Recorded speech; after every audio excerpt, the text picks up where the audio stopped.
familiares em Blumenau, entre Campos Novos e Curitibanos, deparamos com uma carreta carregada de maçãs tombada no encostamento de uma curva. Muitas pessoas pararam, ajudaram o dono da carga a recolher as maçãs, separando as danificadas para fazer geleia e as inteiras para consumo. Até disponibilizaram as suas bolsas, as suas sacolas e os seus carros para transportarem as maçãs. Não paramos para ajudar a recolher as maçãs, mas a tentação era grande de banhar algumas maçãs gratuitas, fresquinhas, recém-colhidas, tipo exportação. Não sabemos se o dono liberou a carga, mas, segundo os jornais noticiaram, foi saque. Se cédulas de dinheiro caíssem no pátio da sua casa ou na sacada do seu apartamento, você resistiria à tentação? Você está com muita fome e sede, no lugar que não tem nada para comer e beber, está sem forças para levantar e continuar procurando, e alguém aparece e lhe oferece comida e bebida com uma única condição: e antes de comer e beber, fazer uma oração de agradecimento ao diabo pela refeição. Você resistiria à tentação ou preferia morrer de fome e de sede?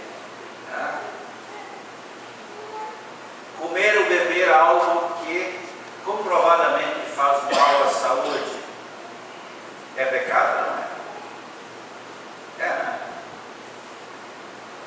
Um homem obeso e com diabetes foi orientado pelo médico a seguir uma dieta rigorosa, especialmente a respeito do consumo de açúcar.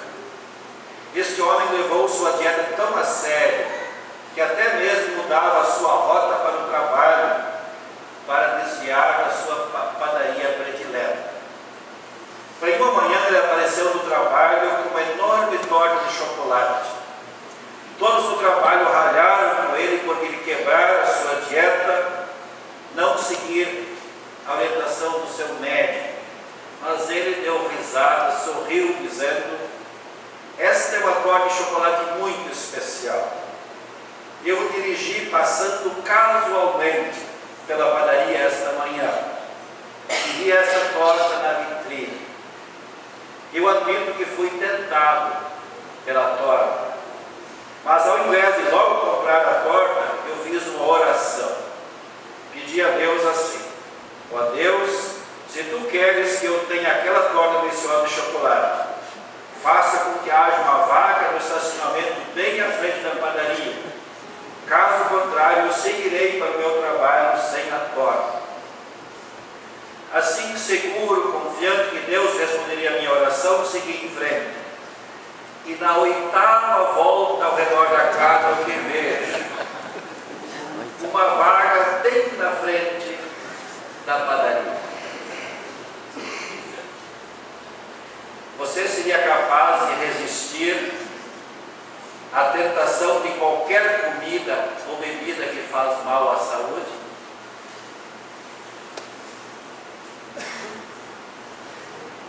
Um rico e incrédulo lhe oferece uma casa no valor de 500 mil reais e um carro zerinho de 100 mil reais, se você ficar 3 meses sem ler a Bíblia, sem fazer oração com a sua família, sem ir aos cultos, sem participar da Santa Ceia, você resistiria à tentação? Alguém lhe coloca uma arma na cabeça e diz: estou matando todos aqueles que creem que o perdão dos pecados e a vida eterna só é possível pela fé em Jesus Cristo. Basta você dizer que não crê, que nada vai acontecer contigo. Você resistiria à tentação? Você está brigado com o seu cônjuge, carente de afeto, 40 dias no jejum, no seco, cheio de desejo, e a pessoa mais sensual e atraente do mundo, que não é o seu cônjuge, lhe faz uma proposta indecente. Você resistiria à tentação? Todos os dias você tem contato com pessoas que não confiam somente em Jesus Cristo para o perdão dos pecados e a vida eterna. O diabo nos tenta a falar não de Cristo, a não falar de Cristo, mas de qualquer outro assunto. Você resiste à tentação de não falar de Cristo? Você sempre resiste à tentação de colar nas provas, de ganhar dinheiro, mais dinheiro, não ofertando todos os meses, não pagando os seus impostos bem de acordo com a lei. Você sempre resiste à tentação de falar mal do próximo quando ele não está presente, de mentir para se eximir de responsabilidades. Você flagra um irmão na igreja cometendo um pecado. Você resistiria à tentação de comentar com outros antes de falar pessoalmente com o seu irmão ou sua irmã? Quem responderia sim a todas essas questões? Não vão me deixar sozinho, né? É bom eu baixar logo, né? Ninguém. O único que poderia levantar o braço e dizer sim, nós sabemos quem é: Jesus Cristo. Por isso nós estamos aqui, aos domingos de manhã, por isso estudamos e lemos a Bíblia em nossas casas, em grupos menores. Em se tratando de cristãos, de pessoas que têm todos os motivos para resistir a todas as tentações, não o conseguem, que esperar então daqueles que estão totalmente desarmados, que não conhecem a palavra de Deus e não confiam nela, não se abastecem dela? Não resistir a cada uma das tentações, segundo a Bíblia, tem nome: é pecado. Isso é gravíssimo. Nós vimos as consequências disso na leitura de hoje. E o pecado mesmo, um só, por menor que seja, resulta em morte, e nós sabemos que todo esse sofrimento que está envolvido e condenação eterna. Paulo escreve: o pecado entrou no mundo por meio de um só homem, e o seu pecado trouxe consigo a morte. Como resultado, a morte se espalhou por toda a raça humana, porque todos pecaram. Nós poderíamos ler isso da seguinte forma: o pecado entrou no mundo por meio de um só homem que não resistiu à tentação. E o seu pecado em não resistir à tentação trouxe consigo a morte. Como resultado, a morte se espalhou por toda a raça humana, porque todos caíram em tentação. Adão e Eva, mesmo sem fome, não resistiram à tentação de comer do fruto proibido. Pecaram. Resultado: ficaram sujeitos à morte e condenação eterna.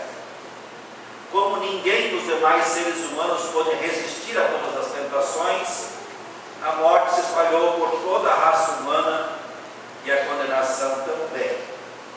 Somente um ser humano resistiu a todas as tentações: Jesus Cristo. Ele foi tentado em tudo, não pecou. E nós geralmente reduzimos o termo tentação a um termo moralizante. Entendemos tentação apenas no sentido de atração físico-sexual. Tentação, no sentido bíblico, é sempre uma ameaça integral ao rumo de toda a vida. Põe a vida eterna em jogo. Diz o texto do Evangelho que Jesus foi levado pelo Espírito Santo ao deserto para ser tentado pelo diabo, para que Jesus Cristo fosse o Salvador, para que o mundo fosse reconciliado com Deus, para que a justiça de Deus fosse estabelecida. Era indispensável que Jesus se submetesse à mais profunda solidão, abandono, e enfrentasse a mais poderosa tentação. Tenho certeza que nenhum de nós aguentaria 40 dias sem comer e beber, mas Jesus era um ser especial, além de Deus, e homem era também verdadeiro Deus. Mas como homem que sentiu tudo o que nós sentiríamos numa situação assim. Deus submeteu Jesus à maior e mais profunda tentação, abandonando no deserto. Também depois na cruz, onde Cristo dá o grito angustiado: Deus meu, por que me abandonaste? E Jesus não foi enfrentar o tentador por conta própria, nem por curiosidade, e para ver como é a experiência da tentação. Jesus não agiu como Adão e Eva no paraíso, que por iniciativa própria ficaram rodeando daquela árvore, aí o diabo se aproveitou e deu o bote final. Jesus foi levado pelo Espírito Santo. O Espírito de Deus o conduzia, não só no dia em que ele foi ao deserto para ser tentado, mas em cada dia da sua vida. Por isso Jesus venceu todas as tentações, não cometeu pecado algum, e fez tudo isso não porque ele precisasse, mas por cada um de nós, e fez isso por graça. O apóstolo Paulo, na leitura de hoje, fala dessa graça. A graça de Deus é muito maior, diz Paulo, do que todos os pecados. A graça de Deus é muito maior que todas as tentações e todas as quedas em tentação. A graça de Deus, por meio de Cristo Jesus, perdoando os que têm cometido muitos pecados, embora não mereçam esse perdão.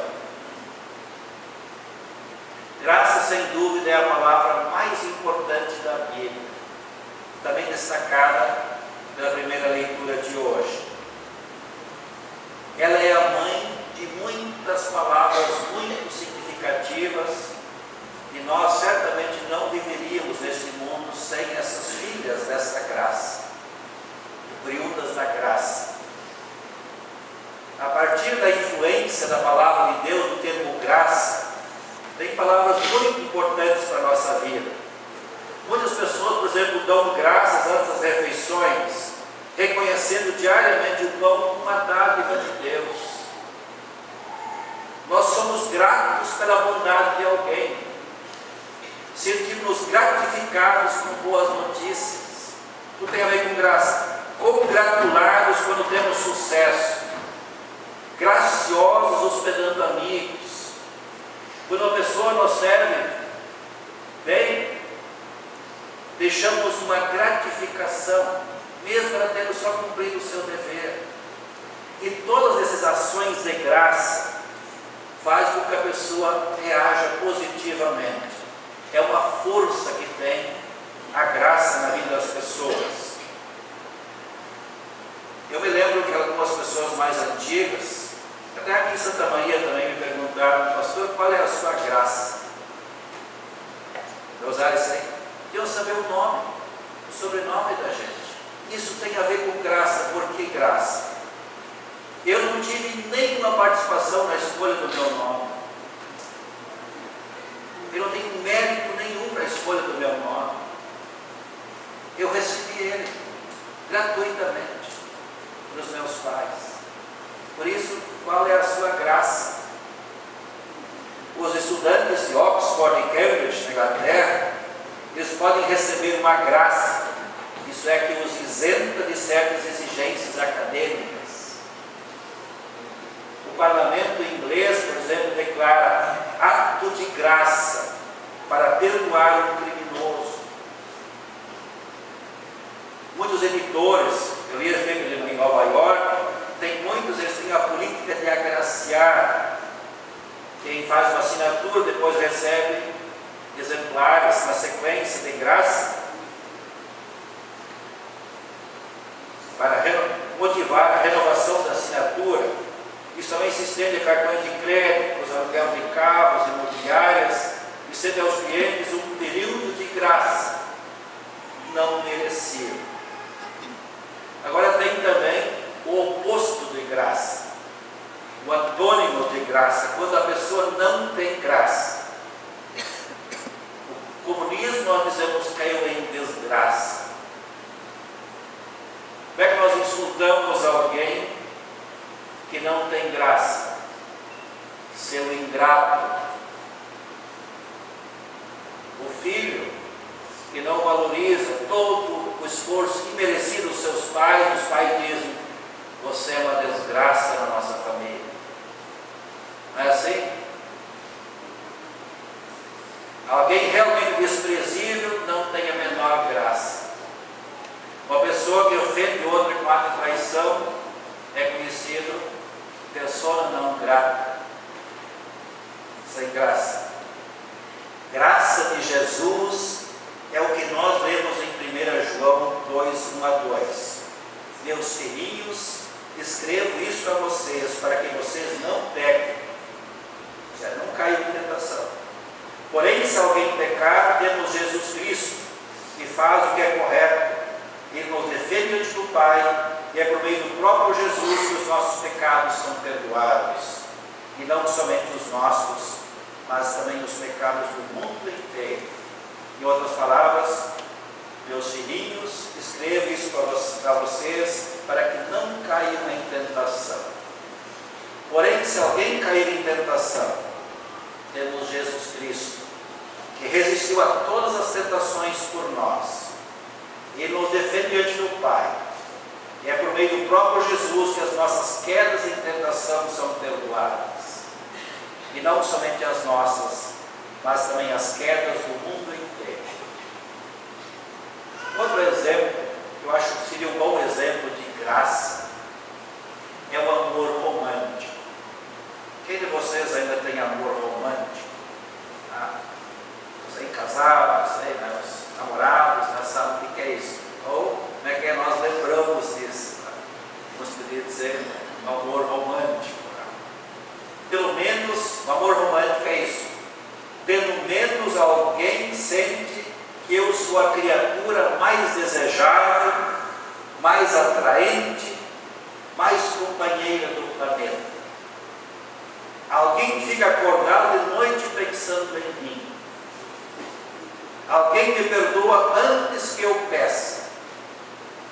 Pensa em mim quando está se vestindo, escutando música, assistindo TV, viajando, e até pensa em mim trabalhando e estudando.